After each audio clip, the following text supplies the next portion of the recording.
नमस्कार जय जगन्नाथ शुभ सकाळ आज हूँ मे 25 तारीख सोमवार आसतु आज गुरुत्वपूर्ण खबर देखा आपण भल पाइबा स्वरूप गोटे गोटे लाइक निश्चय करदे। आज प्रथम खबर आहरी 4 दिन कलबल कर खरा आकाशरू बर्षिब निया 3 जिला को हिट वेव अलर्ट आकाशरू बर्षिब निया आहरी 4 दिन आकाशरू बर्षिब अनल एई निया माड़े कलबल हेबे सारा ओडिशावासी 27 पर्यंत राज्य में भीषण ग्रीष्म लहरी स्थिति लगी रहिबो 28 रु ताती सामान्य कमी पारे ओडिशा पालटिछि निया पिंडुला शनिवार झारसुगुड़ा समेत पश्चिम ओडिशार 5टी सहर में तापमात्रा 45 डिग्री सेल्सियस उपरे थिला।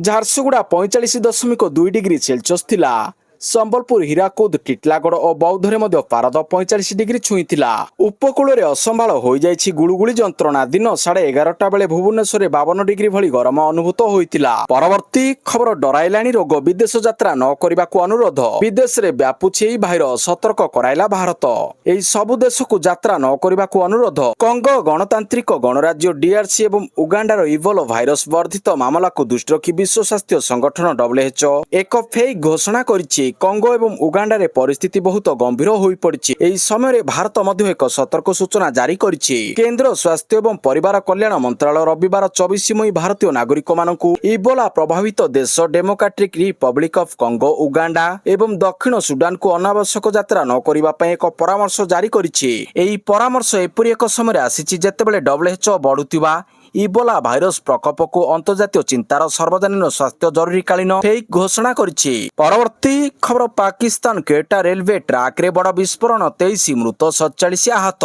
पाकिस्तान रो केटा शहर रेलवे ट्रैक निकट रे बड़ विस्फोरण रे 23 जन को जीवन चली जाइथिबा बेले 47 जन आहत होइछन्ति। आहतन को हॉस्पिटल रे भर्ती करा जाइछि। सरकारी हॉस्पिटल रे इमरजेंसी घोषणा करा जाइछि। विस्फोरण जोगु एक ट्रेन ट्रैक रु खसी पड़िथिला। सूचना मुताबक केंटरू आसुतिबा शटल ट्रेन को चमन फाटक निकट रे टार्गेट करा जाइथिला। चमन फाटक निकट रे विस्फोरक भर्ती गाड़ी को धक्का देइथिला ट्रेन। विस्फोरण रे इंजिन समेत ट्रेन रो 3टी बगी लाइनच्युत होइथिला। 2टी बगी संपूर्ण भाव रे ओलटी पड़िथिला। परवर्ती खबर फालटा रे लक्षाधिक भोट रे जितिला बीजेपी चतुर्थ रे टीएमसी। पश्चिम बंगर फालटा विधानसभा निर्वाचन मंडली रे पुनः निर्वाचन भोट गणति शेष होइछि। भारतीय जनता पार्टी रो प्रार्थी देवांशु पंडा निकटतम प्रार्थी शंभुनाथ कुर्मी को 1,09,021 भोट रे परास्त करिसंती। देवांशु को मोट 1,49,666 खंड भोट मिलिछि। तेबे शेष मुहूर्त रे प्रतियोगितार ओहरी तृणमूल कांग्रेस प्रार्थी जहांगीर खान को 7,783 खंड भोट मिलिछि। परवर्ती खबर दिन 11 अपराह्न 3टा पर्यंत श्रमिक मानकु कार्य नियोजित न करिबा पई पूर्त विभागर निर्देश। राज्य रे वर्तमान ग्रीष्म प्रवाह को दृष्टि रखी दिन 11 अपराह्न 3टा पर्यंत श्रमिक मानकु कार्य नियोजित न करिबा पई पूर्त विभाग पक्षरु निर्देश जारी करा जायछि। पूर्त विभागर एआईसी समस्त जोन रो मुख्य निर्माण जंत्री अधीक्षण जंत्री मानकु एई मर्मरे पत्र लिखिछंती। विभाग पक्षरु पत्र रे उल्लेख करा जायछि जे ग्रीष्म प्रवाह परिप्रेक्षी रे दिन 11 अपराह्न 3टा पर्यंत श्रमिक मानको खरारे कार्य न कराइबाकू सरकारक पक्षरु निर्देश जारी होइछि। किंतु किछि स्थान रे एई समय श्रमिक मानको कार्य रे नियोजित करा जाउथिबा गणमाध्यम सूत्ररु सरकारक दृष्टि को आसीछि। एनु ठिका संस्था माने प्रतिबंधित समय रे कार्य बंद करिबा सह श्रमिक मानक पई छायर व्यवस्था सह पानीय जल और फास्ट एड उपलब्ध कराइबा को निर्देश दिया जाइछि। परवर्ती खबर शुभेन्दु सरकारक बड़ निष्पत्ति बांग्लादेशी एवं रोहिंग्या को डिपोर्ट करिबा पई निर्माण हेबो होल्डिंग सेंटर। पश्चिमबंग सरकार राज्य रे अवैध भाव रे रहुतिबा विदेशी नागरिकक पई बहुत बड़ पदक्षेप नेइछन्ति। राज्य सरकार अवैध बांग्लादेशी एवं रोहिंग्या नागरिकक को सेमानक देश को पठाइबा पई स्वतंत्र भाव रे होल्डिंग सेंटर निर्माण करिबा को निर्देश जारी करछन्ति। शुभेन्दु सरकार एई संबंध रे पश्चिमबंगर समस्त जिला अधिकारी को लिखित निर्देश एवं गाइडलाइंस जारी करिसंती। सरकार समस्त जिला अधिकारी को निज निज अंचल रे होल्डिंग सेंटर निर्माण करिबाकू उचित स्थान बाछि तुरंत कार्य आरंभ करिबाकू कहिसंती। प्रशासनर फोकस सीमावर्ती जिला एवं सेमानक अंचल रे रहिछि। जेउठी अवैध प्रवासी लुचिथिबा आशंका करा जाउछि सेही स्थान रे अधिक फोकस रहिबा पई कुहा जाइछि। परवर्ती खबर व्हाइट हाउस निकट रे गुलिकांड सुरक्षित अछंती राष्ट्रपति ट्रम्प। व्हाइट हाउस निकट रे गुलिकांड व्हाइट हाउस सुरक्षा बल निकट रे एक सांघातिक घटना घटी जाइछि। जने सशस्त्र बंधुकधारी व्हाइट हाउस परिसर को गुली चलाइबा परे अमेरिका सिक्रेट सर्विस एजेंट माने तुरंत कार्यानुष्ठान ग्रहण करी संदिग्ध को मारी पकाइछंती। एही समय राष्ट्रपति डोनाल्ड ट्रम्प व्हाइट हाउस भितरे थिले। ଏବଂ ସେ ସମ୍ପୂର୍ଣ୍ଣ ସୁରକ୍ଷିତ ଥିବା ସୂଚନା ମିଳିଛି। ପରବର୍ତ୍ତୀ ଖବର ଆଇପିଏସ୍ ସ୍ତରରେ ବଡ଼ ଧରଣର ଅଦଳବଦଳ ବଦଳିଲେ 18 ଏସ୍ପି ଏବଂ ଓପିଏସ୍। ଓଡ଼ିଶା ସରକାରଙ୍କ ଗୃହ ବିଭାଗ ପକ୍ଷରୁ ପୋଲିସ ପ୍ରଶାସନରେ ଏକ ବଡ଼ ଧରଣର ଅଦଳବଦଳ କରାଯାଇଛି। ପ୍ରକାଶିତ ସରକାରୀ ବିଜ୍ଞପ୍ତି ଅନୁଯାୟୀ ରାଜ୍ୟର 18 ଜଣ ବରିଷ୍ଠ ଆଇପିଏସ୍ ଏବଂ ଓପିଏସ୍ ଅଧିକାରୀଙ୍କୁ ସ୍ଥାନାନ୍ତର କରାଯାଇ ନୂତନ ପଦବୀରେ ଅବସ୍ଥାପିତ କରାଯାଇଛି। ପରବର୍ତ୍ତୀ ଖବର ବିଜୟଙ୍କୁ ବିରାଟଙ୍କ ଅଟୋଗ୍ରାଫ ଥିବା ବ୍ୟାଟ୍ ଉପହାର। ନିକଟରେ ତାମିଲନାଡୁର ମୁଖ୍ୟମନ୍ତ୍ରୀ ହୋଇଛନ୍ତି ଶ୍ରୀ ଜୋସେଫ ବିଜୟ। ଅଭିନେତାରୁ ରାଜନେତା ପାଲଟିଥିବା ବିଜୟଙ୍କୁ ଏକ ବିଶେଷ ଉପହାର ମିଳିଛି। ଭାରତୀୟ କ୍ରିକେଟ ତାରକା ବିରାଟ କୋହଲିଙ୍କ ଅଟୋଗ୍ରାଫ ଥିବା ଏକ ବ୍ୟାଟ୍ ବିଜୟଙ୍କୁ ଉପହାର ଭାବରେ ମିଳିଛି। ମୁଖ୍ୟମନ୍ତ୍ରୀ ବିଜୟ ଏହି ବ୍ୟାଟ୍ ଧରିଥିବା ଫଟୋ ସାମାଜିକ ଗଣମାଧ୍ୟମରେ ଭାଇରାଲ ହୋଇଛି। ବିରାଟଙ୍କ ବ୍ୟାଟ୍ର ପ୍ରୟୋଜକ ଏମ୍ଆର୍ଏଫ୍ ଅଧିକାରୀ ଏହି ବ୍ୟାଟ୍ ବିଜୟଙ୍କୁ ପ୍ରଦାନ କରିଥିଲେ। ବିଜୟ ଏକ ସ୍ୱତନ୍ତ୍ର ପୋଷାକ ପିନ୍ଧି କାନ୍ଧରେ ସୁନାଜରି ବର୍ଡର ଥିବା ଏକ ପାରମ୍ପରିକ ଉତ୍ତରୀୟ ପକାଇଛନ୍ତି। ବିଜୟ ତାଙ୍କ ଆଗାମୀ ଚଳଚ୍ଚିତ୍ର ଜନନାୟକନର ରିଲିଜ ପାଇଁ ମଧ୍ୟ ପ୍ରସ୍ତୁତ ହେଉଛନ୍ତି। ପରବର୍ତ୍ତୀ ଖବର ଏଲୋନିନୋ ଆସିନି କିନ୍ତୁ ଆସିବ। ପାଣିପାଗକୁ ନେଇ ବଡ଼ ସୂଚନା ଦେଲେ ଆଇଏମ୍ଡି ଡିଜି ମୃତ୍ୟୁଞ୍ଜୟ ମହାପାତ୍ର। ଜୁନରେ ଆସିବ ଏଲନିନୋ।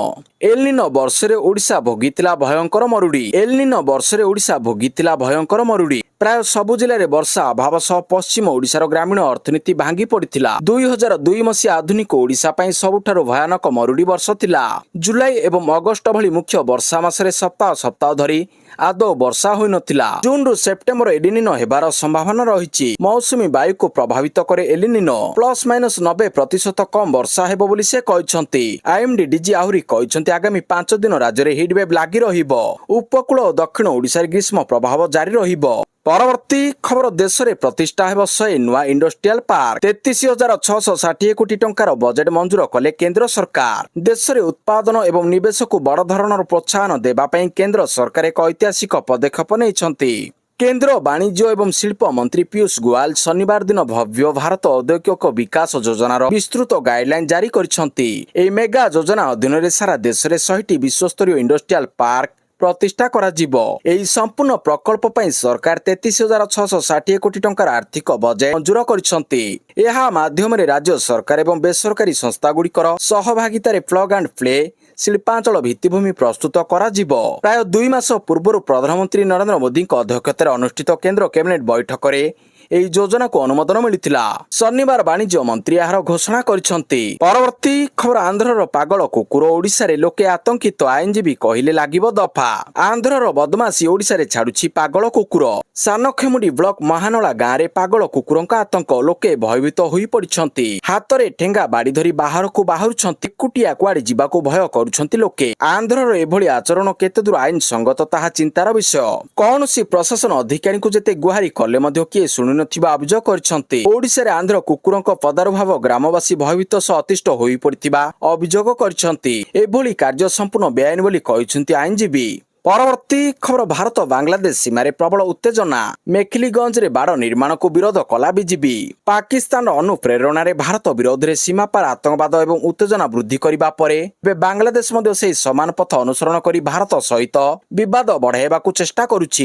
ଗତ ମେ 22 ତାରିଖରେ ପଶ୍ଚିମବଙ୍ଗର ଶୁଭେନ୍ଦୁ ସରକାର ସୀମାରେ କଣ୍ଟାବାଡ଼ ନିର୍ମାଣ ପ୍ରକ୍ରିୟା ଆରମ୍ଭ କରିବା ନେଇ ନିଷ୍ପତ୍ତି ନେବାର ମାତ୍ର 24 ଘଣ୍ଟା ମଧ୍ୟରେ ବାଂଲାଦେଶ ଏହାକୁ ତୀବ୍ର ବିରୋଧ କରିବା ଆରମ୍ଭ କରିଛି। ପଶ୍ଚିମବଙ୍ଗର ଅତି ସମ୍ବେଦନଶୀଳ ମେଖିଲିଗଞ୍ଜର ସୀମାରେ ବିଏସ୍ଏଫ୍ ପକ୍ଷରୁ ବାଡ଼ ନିର୍ମାଣ ପାଇଁ ଜମି ମାପ ଚାଲିଥିବା ସମୟରେ ବାଂଲାଦେଶ ବର୍ଡର ଗାର୍ଡ ବିଜିବିର ସୈନିକମାନେ ସେଠାରେ ପହଞ୍ଚି ଭାରତୀୟ ସୀମାରୁ ନିର୍ମାଣ ଦଳକୁ ହଟାଇବାକୁ ଏବଂ କାର୍ଯ୍ୟ ବନ୍ଦ କରିବାକୁ ଚେଷ୍ଟା କରିଥିଲେ। ପରବର୍ତ୍ତୀ ଖବର ମହାନଦୀ ମାନସ ମନ୍ଥନ ଫିଟିଲା ମୀମାଂସା ବାଟ। ମହାନଦୀ ଉପରେ ଛତିଶଗଡ଼ ବନ୍ଧ ନିର୍ମାଣ କରିବା ଓ ଓଡ଼ିଶାର ବିଧିବଦ୍ଧ ବିରୋଧରେ ପ୍ରାୟ 10 ବର୍ଷ ପରେ ଏବଂ ବିବାଦର ସମାଧାନ ନିମନ୍ତେ ସୁପ୍ରିମକୋର୍ଟଙ୍କ ନିର୍ଦ୍ଦେଶରେ ଟ୍ରିବ୍ୟୁନାଲ ଗଠନର 8 ବର୍ଷ ପରେ ମହାନଦୀ ଜଳକୁ ନେଇ ଦୁଇ ରାଜ୍ୟ ମଧ୍ୟରେ ଚାଲିଥିବା ବିବାଦର ସମାଧାନ ପାଇଁ ଆଶା ଦେଖାଦେଇଛି। ପୁରୀରେ ଉଭୟ ରାଜ୍ୟର ବରିଷ୍ଠ ଅଧିକାରୀ ଓ ଆଇନ ପରାମର୍ଶଦାତାଙ୍କ ମାନସ ମନ୍ଥନ ପରେ ରାଜ୍ୟ ସରକାର ସମାଧାନ ନେଇ ଆଶାବାଦୀ ହୋଇଛନ୍ତି। ପୁରୀରେ ଉଭୟ ରାଜ୍ୟର ଉଚ୍ଚସ୍ତରୀୟ ପ୍ରତିନିଧିମାନଙ୍କ ଉପସ୍ଥିତିରେ ହୋଇଥିବା ବୈଠକ ପରେ ମହାଦୀ ବକ୍ତା ପୀତାମ୍ବର ଆଚାର୍ଯ୍ୟ ଗଣମାଧ୍ୟମକୁ ପ୍ରତିକ୍ରିୟା ଦେଇ ଆଶାବାଦୀ ବୋଲି କହିଥିବା ବେଳେ ରାଜସ୍ୱ ମନ୍ତ୍ରୀ ସୁରେଶ ପୂଜାରୀ ମଧ୍ୟ ଅନୁରୂପ ଭାବରେ ସମାଧାନ ଆଶା ଉଜ୍ଜଳ ବୋଲି କହିଛନ୍ତି। ପରବର୍ତ୍ତୀ ଖବର ସଚିବଙ୍କୁ ଜିଲ୍ଲା ଦାୟିତ୍ୱ। ସରକାରୀ ଯୋଜନାର ତଦାରଖ ପାଇଁ ପଦକ୍ଷେପ। ମେରୁ ଜୁଲାଇ ଯାଏଁ ଜିଲ୍ଲା ଗସ୍ତ କରିବେ ସଚିବ ଓ ବରିଷ୍ଠ ଅଧିକାରୀ। ରାଜ୍ୟରେ ଚାଲିଥିବା ବିଭିନ୍ନ କଲ୍ୟାଣମୂଳକ ଓ ଲୋକାଭିମୁଖୀ ଯୋଜନାର ସଫଳ କାର୍ଯ୍ୟକାରିତା ଏବଂ ଭିତ୍ତିଭୂମି ପ୍ରକଳ୍ପର ଅଗ୍ରଗତିର ସମୀକ୍ଷା ପାଇଁ ରାଜ୍ୟ ସରକାର ଏକ ବଡ଼ ନିଷ୍ପତ୍ତି ନେଇଛନ୍ତି। ମେ ମାସଠାରୁ ଜୁଲାଇ ପର୍ଯ୍ୟନ୍ତ ସରକାରଙ୍କ ବିଭିନ୍ନ ବିଭାଗର ପ୍ରମୁଖ ଶାସନ ସଚିବ କମିଶନର ତଥା ଶାସନ ସଚିବ ଏବଂ ବରିଷ୍ଠ ଅଧିକାରୀମାନେ ବିଭିନ୍ନ ଜିଲ୍ଲା ଗସ୍ତ କରିବେ। ଯୋଜନା ଓ ସଂଯୋଜନ ବିଭାଗର ଉନ୍ନୟନ କମିଶନର ତଥା ଅତିରିକ୍ତ ମୁଖ୍ୟ ଶାସନ ସଚିବ ଦେବରଞ୍ଜନ କୁମାର ସିଂ ସମସ୍ତ ବିଭାଗକୁ ଚିଠି ଲେଖି ସୂଚନା ଦେଇଛନ୍ତି। ଅଧିକାରୀମାନେ 2 ରୁ 3 ଦିନିଆ ଜିଲ୍ଲା ଗସ୍ତ କରିବେ। ସ୍ଥାନୀୟ ଜନସାଧାରଣଙ୍କ ସହ ଆଲୋଚନା କରି ସରକାରୀ ଯୋଜନାର କାର୍ଯ୍ୟକାରିତାକୁ ପରଖିବେ। ପରବର୍ତ୍ତୀ ଖବର, ରାଜ୍ୟରେ ସୃଷ୍ଟି ହେବ ବ୍ୟାପକ ନିଯୁକ୍ତି ସୁଯୋଗ। ଯୁବପିଢ଼ିଙ୍କୁ ଜୀବିକା ପାଇଁ ଆଉ ଭିଟାମାଟି ଛାଡ଼ି ବାହାରକୁ ଯିବାକୁ ପଡ଼ିବ ନାହିଁ କହିଲେ ମୁଖ୍ୟମନ୍ତ୍ରୀ। ଓଡ଼ିଶାରେ ଶିଳ୍ପାୟନର ପ୍ରସାର, ସ୍ଥାନୀୟ ନିଯୁକ୍ତି ସୁଯୋଗ ସୃଷ୍ଟି ଏବଂ ଅତ୍ୟାଧୁନିକ ପ୍ରଯୁକ୍ତି ବିଦ୍ୟାର ଅଭିବୃଦ୍ଧିକୁ ତ୍ୱରାନ୍ୱିତ କରିବା ପାଇଁ ରାଜ୍ୟ ସରକାର ସଂକଳ୍ପବଦ୍ଧ। ଏଥିପାଇଁ ସମସ୍ତ ପ୍ରକାର ସହଯୋଗ ଯୋଗାଇ ଦିଆଯିବ। ମୁଖ୍ୟମନ୍ତ୍ରୀ ମୋହନ ଚରଣ ମାଝୀ ରବିବାର ଖୋର୍ଦ୍ଧା ଜିଲ୍ଲାର 2ଟି ପ୍ରମୁଖ ଶିଳ୍ପ ସଂସ୍ଥା ପରିଦର୍ଶନ କରି ଏହା କହିଛନ୍ତି। ପରବର୍ତ୍ତୀ ଖବର, 2 ମାସ ମଧ୍ୟରେ ଟିଏମସି ମୁଖ୍ୟାଳୟ ଖାଲି କରିବାକୁ ନୋଟିସ୍। ସଦ୍ୟ ସମାପ୍ତ ପଶ୍ଚିମବଙ୍ଗ ବିଧାନସଭା ନିର୍ବାଚନରେ ଶୋଚନୀୟ ପରାଜୟ ଏବଂ ରାଜ୍ୟରେ କ୍ଷମତା ହରାଇବା ପରେ ତୃଣମୂଳ କଂଗ୍ରେସର ସମସ୍ୟା କମିବାର କୌଣସି ସଂକେତ ଦେଖାଯାଉନାହିଁ। ଏହି ପରିପ୍ରେକ୍ଷୀରେ ଜମି ମାଲିକ ଏବେ କୋଲକାତାର ଇଏମ୍ ବାଇପାସ୍ ପାର୍ଶ୍ୱରେ ଏକ ବହୁମହଲା କୋଠାରେ ଅବସ୍ଥିତ ତୃଣମୂଳ କଂଗ୍ରେସର ଅସ୍ଥାୟୀ ମୁଖ୍ୟାଳୟ ତୃଣମୂଳ ଭବନ ଖାଲି କରିବା ପାଇଁ 2 ମାସର ଅଲ୍ଟିମେଟମ୍ ଜାରି କରାଯାଇଛି। କୋଲକାତାର ଏପି କେନାଲ ସାଉଥ ରୋଡରେ ଅବସ୍ଥିତ କୋଠାର ମାଲିକ ମନତୋଷ ଶାହା ଓରଫ ମଣ୍ଟୁ ତୃଣମୂଳ ଭବନ ଖାଲି କରିବାକୁ ଦାବି କରି ଦଳୀୟ ନେତୃତ୍ୱକୁ ଏକ ନୋଟିସ୍ ପଠାଇଛନ୍ତି। ପରବର୍ତ୍ତୀ ଖବର, ମୁମ୍ବାଇକୁ ହରାଇ ଚତୁର୍ଥ ଦଳ ଭାବରେ ପ୍ଲେ ଅଫରେ ରାଜସ୍ଥାନ। ଟୁର୍ଣ୍ଣାମେଣ୍ଟରୁ ପଞ୍ଜାବ କୋଲକାତା ବାହାର। ଆଇପିଏଲ୍ 2026ରେ ନିଜ ପାଇଁ କରବାମର ମୁକାବିଲାକୁ ଜିତି ନେଇଛି ରାଜସ୍ଥାନ।